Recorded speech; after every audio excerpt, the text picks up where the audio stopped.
Hi friends, welcome to our channel వెంకీస్పీడియా.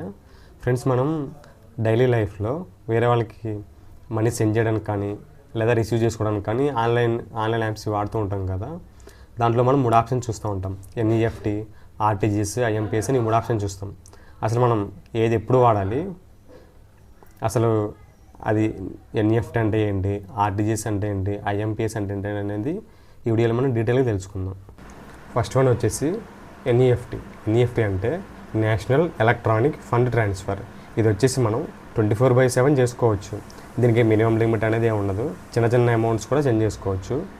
కాకపోతే దీని main negative point ఏంటంటే ఇది బ్యాచ్ వైజ్గా సెటిల్ అవుతాయి. ఇప్పుడు ఫర్ ఎగ్జాంపుల్ మీరు 10 చేశారనుకోండి, అవర్లీ బేస్డ్ ఉంటాయనుకుంటా. మ్యాక్సిమం మీరు 10 చేశారనుకోండి, 11కి సెటిల్ అవుద్ది. నేను ఉన్నాను ఇప్పుడు 10:30 చేశాను అనుకోండి, అది కూడా 11కే అవుతుంది. అంటే మీరు ముందు చేసినా నేను తర్వాత చేసినా సరే బ్యాచ్ వైజ్ జరుగుతుంది కాబట్టి 11కి అవుతుంది. అంటే ఇన్స్టెంట్గా ఇది జరగదు. ఇదొక్కటే దీనికి కొంచెం నెగిటివ్ పాయింట్. ఛార్జెస్ కూడా దీనికి మ్యాక్సిమం అన్ని బ్యాంక్స్కి ఫ్రీగానే ఉంటాయి, ఛార్జెసే ఉండవు. నెక్స్ట్ వన్ వచ్చేసి ఆర్టీజీఎస్ అంటే real time gross settlement. Real time అంటే ఇన్స్టెంట్ అని అర్థం. గ్రాస్ సెటిల్మెంట్ అంటే ఏ ట్రాన్సాక్షన్ ఆ ట్రాన్సాక్షన్ సపరేట్గా అవుతుంది. అంటే ఇప్పుడు ఎక్కువ వేరే వాళ్ళు చేస్తే ఇలా ముందు దానిలాగా బ్యాచెస్ వైజ్ కాకుండా దేని సపరేట్గా అవుతుంది, ఇన్స్టెంట్గా అవుతుంది. అంటే అందుకే దాన్ని రియల్ టైం గ్రాస్ సెటిల్మెంట్ అంటారు. కాకపోతే దీనికి ఏంటంటే మినిమం ట్రాన్సాక్షన్ లిమిట్ వచ్చేసి 2 lakhs. ఇది కూడా 24/7 మనం ఎప్పుడైనా చేసుకోవచ్చు. హాలిడేస్లో ఉన్నా సరే చేసుకోవచ్చు. ఎన్ఈఎఫ్టీ కూడా హాలిడేస్లో కూడా చేసుకోవచ్చు. ఇది వచ్చేసి ఇంకోటి ఏంటంటే మీరు ఆన్లైన్లో చేసుకున్నారనుకోండి, దీనికి ఛార్జెస్ ఏం పడవు. కాకపోతే మీరు అదే బ్యాంక్ వెళ్ళి చేసుకున్నారంటే ఛార్జెస్ పడతాయి. ఇది ఎక్కువ పెద్ద ట్రాన్సాక్షన్ చేయడానికి యూజ్ చేస్తారు. లైక్ ఏదన్నా అసెట్స్, ఫ్లాట్స్ కానీ ఇట్లా కొంటారు కదా, మ్యాక్సిమం వాటికి యూజ్ చేస్తారు. అదే బ్యాంకింగ్లో అయితే పెద్ద ట్రాన్సాక్షన్ మ్యాక్సిమం ఎక్కువ ట్రాన్సాక్షన్ జరుగుతూ ఉంటాయి కదా పెద్ద కంపెనీస్ అయితే, మ్యాక్సిమం దీన్ని యూజ్ చేస్తారు ఎక్కువ శాతం. నెక్స్ట్ వన్ వచ్చేసి ఐఎంపీఎస్ అంటే ఇమ్మీడియట్ పేమెంట్ సర్వీస్. ఇది వచ్చేసి ఎన్పిసిఐ ఇంట్రడ్యూస్ చేసింది. దీనికి కూడా ఏమి మినిమం లిమిట్ ఏమి ఉండదు. కాకపోతే దీనికి మ్యాక్సిమం లిమిట్ వచ్చేసి ఆర్బీఐ ప్రకారం అయితే 5 lakhs. కానీ కొన్ని బ్యాంక్స్లో అయితే 2 lakhs ఉంటుంది, కొన్ని బ్యాంక్స్లో 50,000 ఉంటుంది.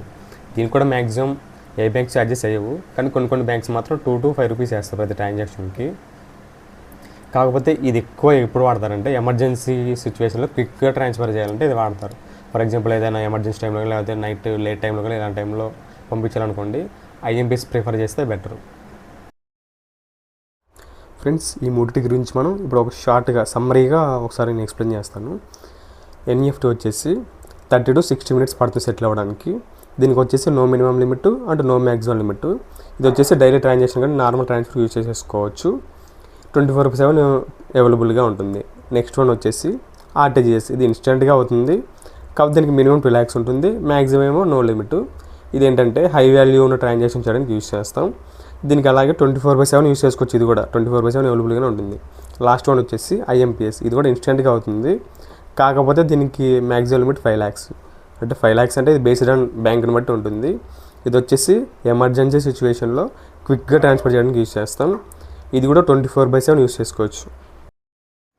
ఈ వీడియోలో మనం ఎన్ఈఎఫ్టీ అంటే ఏంటి, ఆర్టీజీఎస్ అంటే ఏంటి, ఐఎంపీఎస్ అంటే ఏంటి అనేది వాటి గురించి తెలుసుకున్నాం. నాకు తెలిసి మీకు ఫుల్ క్లారిటీ వచ్చింది అనుకుంటున్నాను. ఇలాగే మీకు ఏదైనా వేరే దాని గురించి ఏదైనా కావాలంటే కామెంట్ చేయండి. అలాగే నేను చెప్పింది మీకు బాగా అర్థమైంది అనుకుంటే, నన్ను సపోర్ట్ చేయాలనుకుంటే లైక్ చేయండి, షేర్ చేయండి, సబ్స్క్రైబ్ చేసుకోండి. Thank you friends, thank you so much.